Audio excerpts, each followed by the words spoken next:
नमस्कार, आपके अपने YouTube चैनल एडुप्लस में आपका स्वागत है। फ्रेंड्स, आज हम बायोलॉजी का दूसरा चैप्टर न्यूट्रिशन पोषण शुरू करने जा रहे हैं। जैसा कि हमने कल आपको बताया था कि हम बायोलॉजी का एक कंप्लीट कोर्स शुरू करने जा रहे हैं जिसकी अवधि 30 क्लास की होगी। 30 क्लास में आपका कंप्लीट बायोलॉजी कंप्लीट करवाने का कोशिश किया जाएगा। तो जितने वीडियोज़ आते जाते हैं आप कृपया सब्सक्राइब कर लें चैनल के, ताकि आपको वीडियो के नोटिफिकेशन मिलते रहें और आपको पता चले कि किस दिन कौन सा वीडियो अपलोड हो रहा है और आपको बायोलॉजी का सिलेबस कंप्लीट करने में आसानी हो। तो आज हम जो चैप्टर देखने जा रहे हैं वो है न्यूट्रिशन। हम कल बताए थे आपको कैरेक्टरिस्टिक ऑफ लिविंग थिंग्स, जीवों की विशेषताएं। उसमें एक कैरेक्टरिस्टिक था न्यूट्रिशन, आपका पोषण। तो आज हम उसी को देखेंगे। तो चलिए शुरू करते हैं हम। आप इनको नोट भी कर सकते हैं स्क्रीनशॉट लेके बाद में। पहले हम इसको समझते हैं। तो शुरू करते हैं हम न्यूट्रिशन से। पोषण, पोषण के बारे में हमने बताया था। क्या है पोषण? खाद्य पदार्थों से पोषक तत्व लेके जो शरीर में आपूर्ति की जा सकती है उसे पोषण कहते हैं। उसमें 3 टाइप का पोषण आपका आता है। सबसे पहला प्रॉपर न्यूट्रिशन, जिसे हिंदी में सुपोषण कहते हैं। दूसरा अंडर न्यूट्रिशन, अल्प पोषण। तीसरा माल न्यूट्रिशन, कुपोषण। 3 टाइप के पोषण आपको मिलेंगे, सुपोषण, अल्पोषण, कुपोषण। सबसे पहला क्या है? Proper nutrition. वैसे सुपोषण जो हैं उनको कहा जाता है जो कि संतुलित आहार लेते हैं, जो बैलेंस डाइट होता है। बैलेंस डाइट,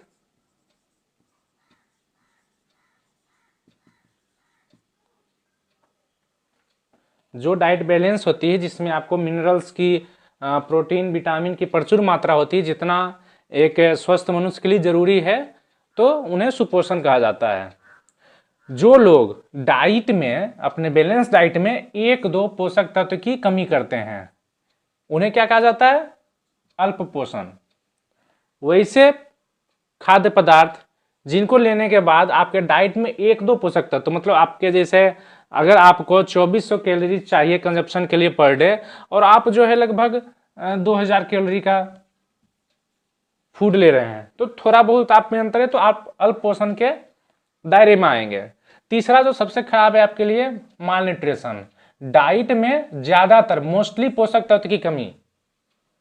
ये केस काफी आपको अफ्रीका के देशों में मिलेगा, ऐसे हमारे देश में भी देखने को मिलते हैं। तो न्यूट्रिशन सबसे पहले आपको समझना होगा कितने टाइप के हैं। प्रॉपर न्यूट्रिशन, अंडर न्यूट्रिशन और माल न्यूट्रिशन। ये 3 टाइप के हैं, सुपोषण, अल्पोषण और कुपोषण। अब हम देखते हैं कि कैलोरी कंजप्शन जो है हमारे देश में कितना WHO के द्वारा, according to WHO, according to WHO, world health organization के अकॉर्डिंग कितना कैलोरी कंजप्शन एक दिन में होता है। तो हम लोग देखते हैं सबसे पहले कार्य की प्रकृति, किस टाइप का काम करने पे कितना कैलोरी कंजप्शन होता है। सबसे पहले हम देख रहे हैं हल्का कार्य, जो कि थोड़ा बहुत है, घर में आप बैठे हुए हैं, थोड़ा बहुत आप खाना पका ले रहे हैं या मैगजीन पढ़ रहे हैं, ये सबसे ज्यादा फर्क नहीं पड़ रहा है, तो आपको मेल में जो है 2000 कैलोरी बर्न होगा। अगर एक पुरुष सदस्य थोड़ा बहुत काम करता है तो उसमें 2000 कैलोरी बर्न होगा और फीमेल में आपको 2100 कैलोरी। इसमें ज्यादा आपको अंतर है नहीं। नेक्स्ट हम देखते हैं 8 घंटे कार्य। 8 घंटे कार्य हम जो कर रहे हैं, अगर मेल कर रहे हैं उस चीज को तो 3000 कैलोरी और फीमेल अगर कर रहे हैं तो 2500 कैलोरी। अब आपको डाउट होगा कि हल्का कार्य है उसमें मेल के अपेक्षा फीमेल का कैलोरी बर्न ज्यादा है, वहीं 8 घंटे के कार्य में मेल के अपेक्षा फीमेल का कैलोरी बर्न कम है। 3000, यहाँ 2500 आपको है। वो इसलिए क्योंकि अगर हल्का कार्य इन द सेंस अगर आप घर में हैं तो ऑटोमेटिक है कि मेल का जो कार्य है वो तो कम हो जाएगा, लेकिन फीमेल का कार्य उतना ही रहेगा। फीमेल के लिए घर में भी उतना ही काम है, तो उसके अनुसार से 2000 कैलोरी और 2100 फीमेल के लिए, और 8 घंटे जो काम करते हैं उनके लिए 3000 कैलोरी बर्न होती है और फीमेल के लिए 2500 कैलोरी की आवश्यकता पड़ेगी। अब जो भारी कार्य करते हैं, भारी कार्य इन द सेंस आपको लेबर, जो हमारे हैं श्रमिक भाई हैं, किसान हैं जो कि हार्ड वर्क करते हैं, उनके लिए 3500 कैलोरी कंजप्शन है और फीमेल में 3000 कैलोरी कंजप्शन। तो देख लिए हल्का कार्य 8 घंटे कार्य और भारी कार्य, मेल में 2000, 3000 और 3500, फीमेल में आपको 2100, 2500 और 3000। अब इसमें आप ये देख सकते हैं,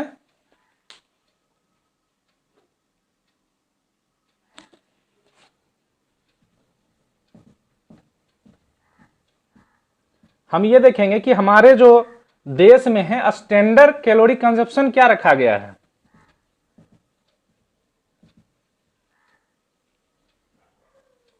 ये देख लेते हैं, यहीं पे देखिए, इंडिया में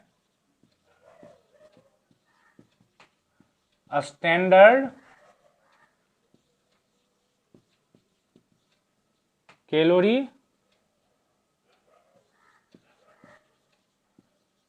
कंजप्शन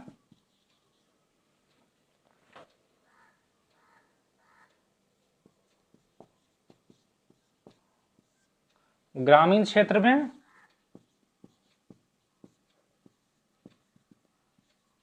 2400 कैलोरी और शहरी क्षेत्र में 2100 कैलोरीज।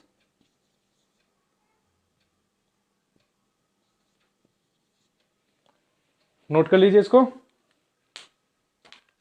तो क्या देख रहे हैं हम, इंडिया में यानी हमारे देश में जो स्टैंडर्ड कैलोरी कंजप्शन निर्धारित किया गया है वो ग्रामीण क्षेत्रों में 2400 कैलोरीज और शहरी क्षेत्रों में 2100 कैलोरीज। तो चलिए शुरू करते हैं। नेक्स्ट हम देख रहे हैं कि मेथड ऑफ न्यूट्रिशन क्या है। पोषण को जो है क्लासिफिकेशन यानी वर्गीकरण किस आधार पे किया गया है, किसका, पोषण का वर्गीकरण। तो न्यूट्रिशन के दो टाइप के मेथड हैं, एक है आपका ऑटोट्रॉफ स्वपोषी जिसे कहते हैं हिंदी में, दूसरा हेट्रोट्रॉफ परपोषी। जैसा कि नाम से पता चल रहा है स्वपोषी यानी खुद से पोषण लेता है वो, और हेट्रोट्रॉफ परपोषी यानी किसी दूसरे पर, मतलब किसी दूसरे पे पोषण के लिए निर्भर होना। हम एक एक करके समझते हैं। ऑटोट्रॉफ स्वपोषी जो अपना भोजन स्वयं बनाए, स्वपोषी जो हैं वो अपना भोजन स्वयं बनाते हैं। वो कैसे, आप देख रहे हैं फोटोसिंथेसिस, ये किसमें होती है, आपके प्लांट में प्रक्रिया होती है यहाँ, ठीक है, यानी फोटोसिंथेसिस आपके कहाँ होगा, ऑटोट्रॉफ में होगा। और ये किसमें होता है, प्लांट किंगडम में, यानी जितने पौधे हैं वो किसमें आएंगे, आपके स्वपोषी में।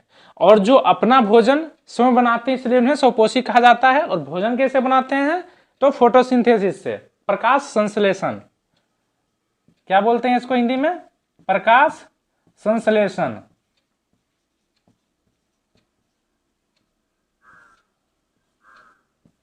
सूर्य के प्रकाश की उपस्थिति में ऑटोट्रॉफ यानी प्लांट जो है फोटोसिंथेसिस करके अपना भोजन खुद बनाते हैं। दूसरा हम देखते हैं हेट्रोट्रॉफ यानी परपोषी। हेट्रोट्रॉफ जो है स्वपोषी के जस्ट अपोजिट, जो अपने भोजन के लिए दूसरों पे निर्भर रहे। किस पे निर्भर रहे, दूसरों पे निर्भर रहे। इनमें फोटोसिंथेसिस की प्रक्रिया नहीं होती है। और परपोषी में कौन आते हैं, आपके एनिमल किंगडम, यानी एनिमल तो है ही, ह्यूमन बीइंग भी हैं इसी में।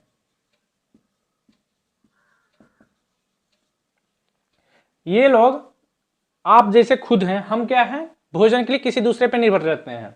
जैसे अगर हम रोटी खा रहे हैं, आपको गेहूं चाहिए, पौधा से मिलेगा, फल चाहिए, पौधा से मिलेगा, नॉनवेज मटेरियल चाहिए, आपको जानवर एनिमल का सहारा लेना पड़ेगा, मिल्क एनिमल का सहारा लेना पड़ेगा। हम अपना भोजन खुद नहीं बनाते हैं।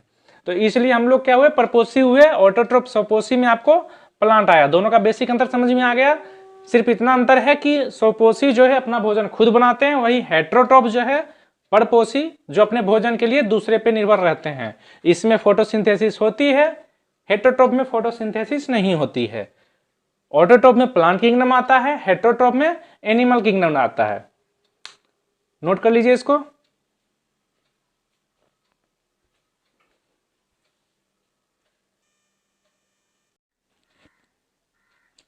तो चलिए आगे देखते हैं। हमने देखा था मेथड ऑफ न्यूट्रिशन, पोषण के कौन कौन से तरीके हैं। पहला ऑटोट्रॉफ, दूसरा हेटरोट्रॉफ, ऑटोट्रॉफ स्वपोषी, दूसरा हेटरोट्रॉफ यानी परपोषी। अब हम आगे देखते हैं कि हेटरोट्रॉफ यानी परपोषी में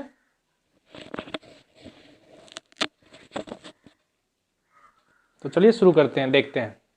हेटरोट्रॉफ जो है परपोषी, उसमें आपको 3 टाइप के जीव मिलेंगे। पहला सेप्रोफाइटिक, सेप्रोफाइटिक यानी मृतोपजीवी। दूसरा पैरासाइटिक यानी परजीवी। तीसरा जो है हेलोजोइक, जिसको हिंदी में बोलते हैं समभोजी। तो 3 टाइप के हो गए, कौन कौन सा? सेप्रोफाइटिक मृतोपजीवी, पैरासाइटिक परजीवी, तीसरा हेलोजोइक समभोजी। अब तीनों को एक एक करके देखते हैं कि क्या अंतर है तीनों में। मृतोपजीवी सैराफाइटिक में जो है, तो सेप्रोफाइटिक में पाचन नहीं होता है, पैरासाइटिक में पाचन नहीं होता, लेकिन हेलोजोइक में पाचन होता है। तीनों में अंतर पता चल गया। इन दोनों में पाचन नहीं होता है, वहीं इसके विपरीत समभोजी में पाचन होता है। अब हम देखते हैं मृतोपजीवी जो हैं सेप्रोफाइटिक, वो क्या करते हैं, अपना फूड का निर्माण कैसे करते हैं? केमिकल प्रोसेस से, रासायनिक प्रक्रिया के द्वारा वो फूड का निर्माण करते हैं। जैसे फंगी जो होते हैं, जैसे मशरूम, वो कैसे केमिकल प्रोसेस आपको फूड का निर्माण करेंगे, इन्हें मृतोपजीवी कहते हैं। पैरासाइटिक पे चलते हैं, परजीवी। ये दूसरे जीव से ऊर्जा ग्रहण करते हैं, जैसे कि वायरस या अमरबेल।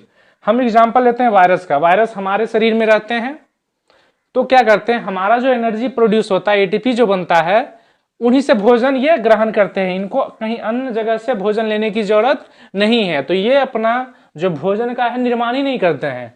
भोजन का निर्माण क्या होता है? भोजन का निर्माण करने के बाद उससे एनर्जी लेते हैं, तो उसके लिए ये क्या करते हैं, डायरेक्ट एनर्जी ही लेते हैं। इनको भोजन बनाने की आवश्यकता ही नहीं है परजीवी को, ये आपको दूसरे जीव से ऊर्जा ग्रहण करेंगे। वहीं अमरबेल भी ये परजीवी है, तो वायरस और अमरबेल इनका 2 एग्जाम्पल हो गया। नेक्स्ट चलते हैं हेलोजोइक में कौन कौन से आते हैं? समभोजी में, समभोजी इसमें पाचन जिसे होता है, सबसे पहले इसमें शाकाहारी जो है, मांसाहारी और सर्वाहारी, ये तीनों आप समझ रहे हैं। जो आपको साग सब्जी खाते हैं, मांसाहारी मांस पे डिपेंड करते हैं, सर्वाहारी जो दोनों का भोजन करते हैं। अपघटक जो है वो जानवर के वजह से मरने के बाद जो है, जो उनको मिट्टी में मिलाते हैं, जैसे कि वर्म हो गए, कीड़े मकोड़े हो गए, वो अपघटक में आपके आएंगे। इनमें पाचन होता है। इसमें कौन कौन से आएंगे आपके? इसमें आप एनिमल किंगडम ले लीजिए,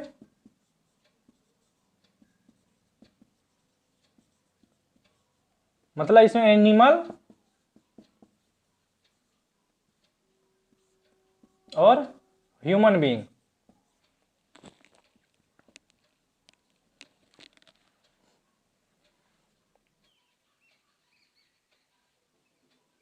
तो चलिए, हमने देखा यहाँ पे मेथड ऑफ न्यूट्रिशन।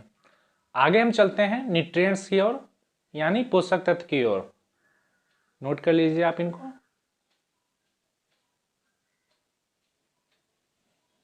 तो चलिए एक एक करके समझते हैं इनको हम। न्यूट्रिएंट्स में यानी पोषक तत्व में हम लोग देखेंगे इनके उपयोगिता और रासायनिक संगठन के बारे में। तो एक एक करके सबसे पहले हम समझते हैं कि जो पोषक तत्व हैं वो कौन कौन से पोषक तत्व हैं और उनका कार्य क्या है। पहले वो देखते हैं उनकी उपयोगिता क्या है। ऊर्जा प्रदायक यानी एनर्जी देने वाले कौन कौन से होते हैं? कार्बोहाइड्रेट और फैट। याद रखिएगा, प्रोटीन विटामिन अन्य कोई भी जो है वो ऊर्जा प्रदान नहीं करते हैं। प्रोटीन थोड़ा मात्रा में ऊर्जा प्रदान करता है, लेकिन मुख्य रूप से ऊर्जा प्रदायक कौन है? Carbohydrate and fat. क्लियर है? ये एनर्जी कौन देते हैं? कार्बोहाइड्रेट और फैट। दूसरा है आपका शारीरिक वृद्धि के लिए, शारीरिक वृद्धि और विकास के लिए। हमारे ग्रोथ के लिए कौन सा जरूरी है? प्रोटीन। प्रोटीन अगर हम सही मात्रा में लेंगे तो हमारा शारीरिक वृद्धि और विकास ठीक से होगा। उपापचयी नियंत्रक यानी मेटाबॉलिक कंट्रोलर, इसके लिए कौन सा है? विटामिन और मिनरल। तो ये दोनों हम लेंगे तो उपापचयी नियंत्रक यानी कि जो हमारे शरीर में उपापचयी काज क्या बताए थे हम लोग कि हमारे शरीर में होने वाले सभी जैव रासायनिक क्रियाएं, तो उनको नियंत्रण करने के लिए, कंट्रोल करने के लिए विटामिन और मिनरल्स हमारे शरीर में होना जरूरी है। अब नेक्स्ट क्या है? अनुवांशिकी वाहक, जिसको हम लोग बोलते हैं न्यूक्लिक एसिड। अनुवांशिकी वाहक कौन सा है? Nucleic acid. इसमें दो टाइप का होता है, एक होता है आरएनए और एक डीएनए, जिससे हम आगे क्लास में देखेंगे। तो एक बार पुनः हम बता देते हैं, ऊर्जा प्रदायक कौन सा हुआ, कार्बोहाइड्रेट, फैट, शारीरिक वृद्धि और विकास के लिए प्रोटीन जरूरी है, उपापचयी नियंत्रक, विटामिन और मिनरल्स, अनुवांशिकी वाहक, न्यूक्लिक एसिड, जिसमें आरएनए और डीएनए है। उपापचयी नियंत्रक मेटाबॉलिक में पहले बता चुका हूं। आगे चलिए देखते हैं, अब यहां से देखते हैं कि आपको कार्बोहाइड्रेट, फैट और प्रोटीन, इन तीनों का क्या यूज है। कार्बोहाइड्रेट, फैट का एनर्जी के लिए, शारीरिक वृद्धि विकास के लिए, प्रोटीन। तो कार्बोहाइड्रेट, फैट और प्रोटीन, इन तीनों का रासायनिक संगठन हम लोग देखते हैं, यहां तक है। ये क्या है, मैक्रोन्यूट्रिएंट्स है। मैक्रो मतलब कि शरीर में इनकी जो संख्या है अन्य की अपेक्षा ज्यादा होती है, ये ज्यादा मात्रा में पोषक तत्व देते हैं, तो इन्हें मैक्रोन्यूट्रिएंट्स कहा गया है। दूसरा नंबर, इनका बॉडी में डाइजेशन होता है, यानी बॉडी में इनका पाचन होता है। तीसरा क्या है, एनर्जी सिर्फ यही शरीर में उत्पन्न करते हैं। मतलब ये जो तीन है, कार्बोहाइड्रेट, फैट और प्रोटीन, यही तीन हमारे शरीर में एनर्जी उत्पन्न करने के लिए रिस्पॉन्सिबल हैं। विटामिन, मिनरल हमारे शरीर में एनर्जी जनरेट नहीं करते हैं, ना ही उनका हमारे शरीर में पाचन होता है।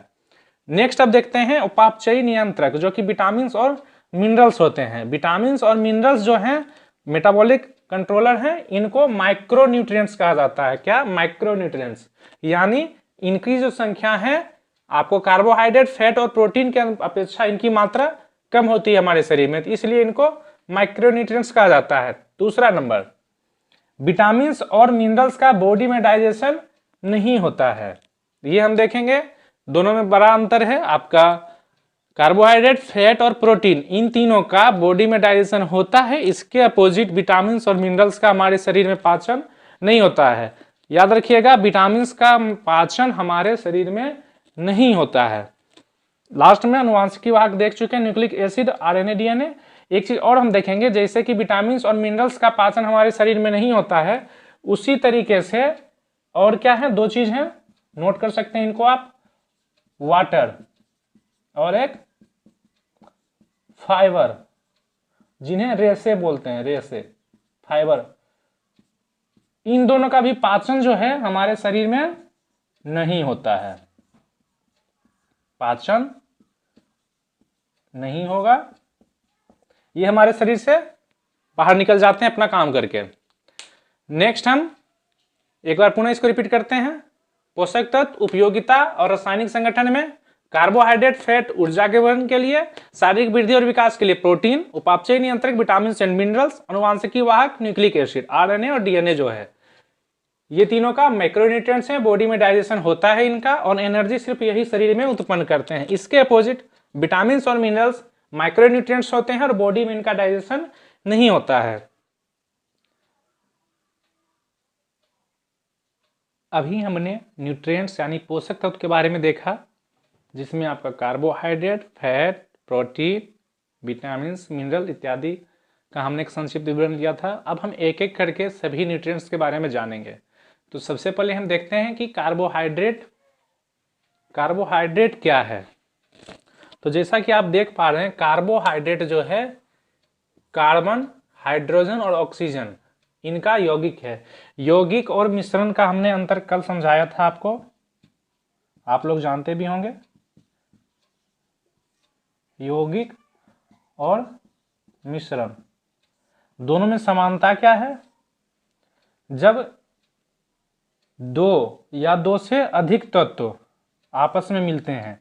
इनमें क्या अंतर है कि मिश्रण जो है उनमें कोई अनुपात नहीं होता है। अगर मान लीजिए, ठीक है, अगर आप शरबत बना रहे हैं तो 2 गिलास पानी, ठीक, उसमें अगर आप 2 चम्मच भी चीनी डालिएगा वो मीठा होगा, 10 चम्मच भी चीनी डालिएगा वो मीठा होगा, वो क्या होगा, मिश्रण में आपका जाएगा।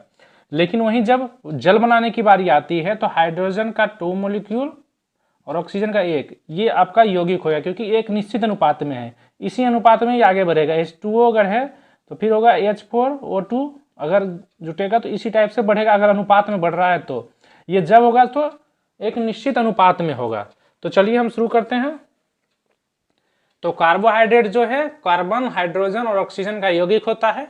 इसका जो सूत्र होता है वो है CnH2n और ON, यानी कार्बन का जितना मॉलिक्यूल होगा हाइड्रोजन का उसके दुगना मॉलिक्यूल होगा और ऑक्सीजन का सेम मॉलिक्यूल होगा। कार्बन ऑक्सीजन का सेम मॉलिक्यूल और हाइड्रोजन का दुगना, जैसे C6H12O6 ये किसका है, ग्लूकोज का फॉर्मूला हम कल बता चुके थे इसे। 1 ग्राम कार्बोहाइड्रेट बर्न होने के बाद कितना कैलोरी कंजप्शन उत्पन्न होता है। अगर 1 ग्राम कार्बोहाइड्रेट बर्न करेगा तो हमें 4.3 किलो कैलोरी प्राप्त होगा। आगे देखते हैं इसके कार्य क्या है। कार्बोहाइड्रेट का कार्य जो है वो है ऊर्जा प्रदान करना हमारे शरीर को। नेक्स्ट देखते हैं इसके स्रोत कौन कौन से हैं। आलू, पोटैटो, केला, गेहूं इत्यादि जो हैं इसके कार्बोहाइड्रेट के स्रोत हैं। अब हम देखते हैं कि कार्बोहाइड्रेट के जो हैं टाइप्स कितने हैं। टाइप्स ऑफ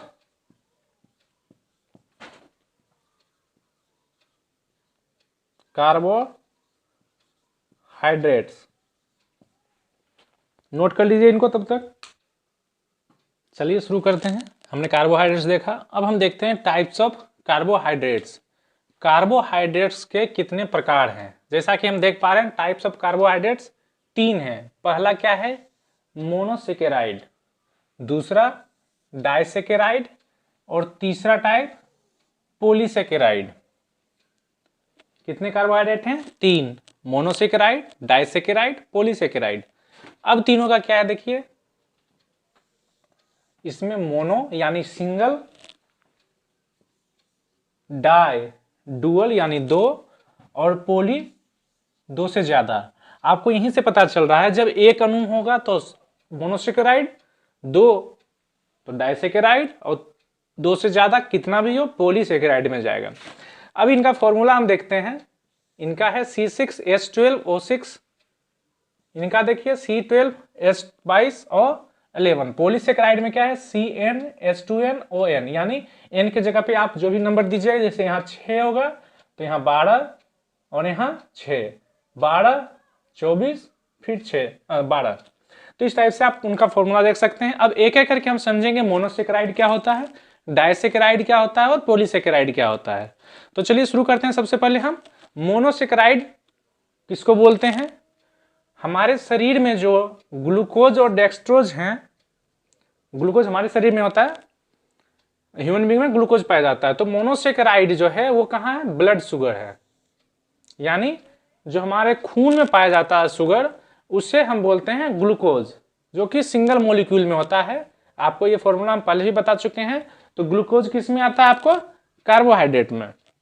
दूसरा हम देखते हैं फ्रुक्टोज। फ्रुक्टोज किस में पाया जाता है, फ्रूट्स यानी फल और हनी शहद में।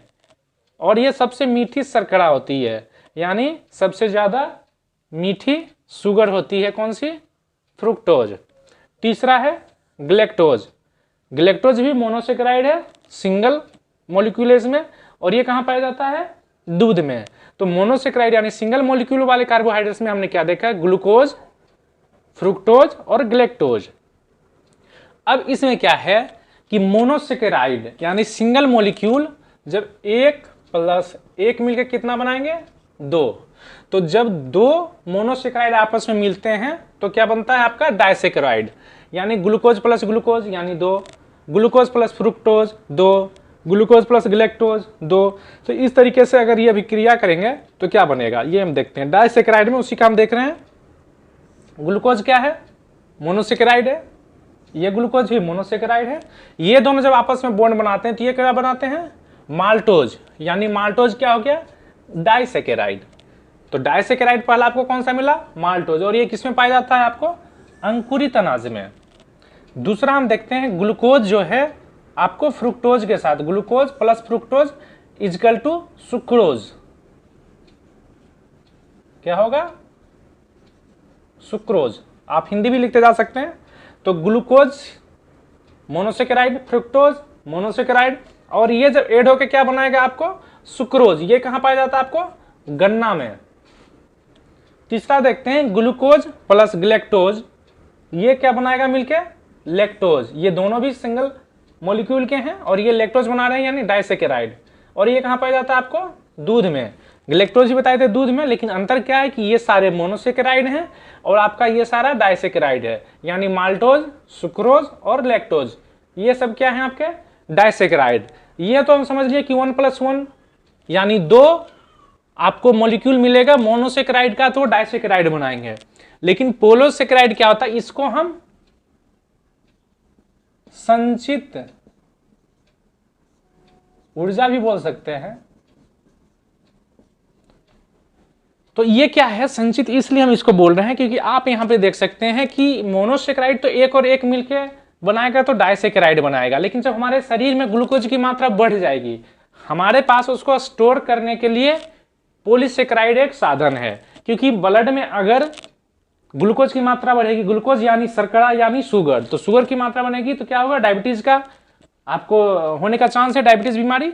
तो इसलिए क्या होता है कि ये ग्लाइकोजेन, जिसको एनिमल फैट बोलते हैं, यानी हम लोग में जो है ग्लाइकोजेन होता है, वो कहां से होता है कि ग्लूकोज का मात्रा जब बढ़ गया तो उनको संचित करके एक जगह जमा हो जाता है, जिससे हम ग्लाइकोजेन कहते हैं। और वही चीज आपको प्लांट में क्या सेलुलोज या स्टार्च के रूप में देखा जाता है। तो पॉलीसेकेराइड कौन सा हो गया, ग्लाइकोजेन और सेलुलोज स्टार्च, ये क्या हो गए पॉलीसेकेराइड, और इसे संचित ऊर्जा भी कहते हैं। एक बार पुनः हम देखते हैं, इसके बेसिक थीम को समझते हैं। मोनोसेकेराइड आपका कार्बोहाइड्रेट जो सिंगल मॉलिक्यूल का है, यानी ग्लूकोज, फ्रुक्टोज और ग्लैक्टोज। डाइसेकेराइड, मोनोसेकेराइड ही जब 1+1 मिलकर बॉन्ड बनाएगा तो क्या बनेगा, डाइसेकेराइड। जैसे ग्लूकोज और ग्लूकोज, माल्टोज, यहाँ सुक्रोज और लैक्टोज, ये तीनों डाइसेकेराइड हैं। और 1 से ज्यादा, 2 से ज्यादा जो संचित ऊर्जा के रूप में जमा होते हैं ग्लूकोज, ताकि हमारे ब्लड में शुगर की मात्रा ना बढ़े, तो उसके लिए पॉलीसेकेराइड यानी ग्लाइकोजेन और सेलुलोज स्टार्च। तो अब हम ये देखेंगे आगे के प्रोसेस में कि मोनोसेकेराइड डाइसेकेराइड में कैसे कन्वर्ट होता है या पॉलीसेकेराइड में कैसे कन्वर्ट होता है, और फिर इससे टूटता कैसे है, यानी पॉलीसेकेराइड से डाइसेकेराइड कैसे बनेगा और डाइसेकेराइड से मोनोसेकेराइड कैसे बनेगा। आप इनको नोट कर लीजिए।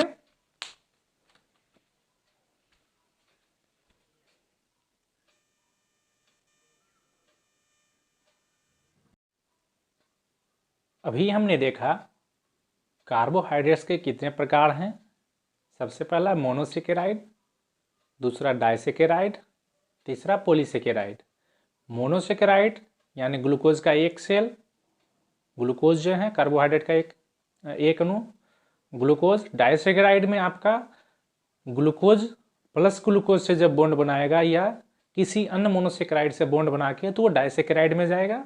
और लास्ट में ग्लाइकोजेन जो कि पॉलीसेकेराइड है। तो ग्लाइकोजेन की आवश्यकता हमें इसलिए पड़ती है कि जब एक्सेस ग्लूकोज हो जाता है, तो उसी चीज को हम यहाँ देख रहे हैं कि जब हमारे शरीर में ग्लूकोज की मात्रा जो है एक्सेस हो जाती है। हाँ, तो चलिए देखते हैं। तो जब हमारे शरीर में ग्लूकोज की मात्रा एक्सेस हो जाती है, जब ज्यादा बढ़ जाती है, तो ये क्या है, ग्लाइकोजेनेसिस प्रोसेस से, किस प्रोसेस से, ग्लाइकोजेनेसिस प्रोसेस से ग्लूकोज जो है ग्लाइकोजेन में कन्वर्ट होता है। और किसके द्वारा कन्वर्ट होता है, तो ये लीवर के द्वारा कन्वर्ट होता है। तो ग्लूकोज किसमें, ग्लाइकोजेन में, यानी संचित ऊर्जा में।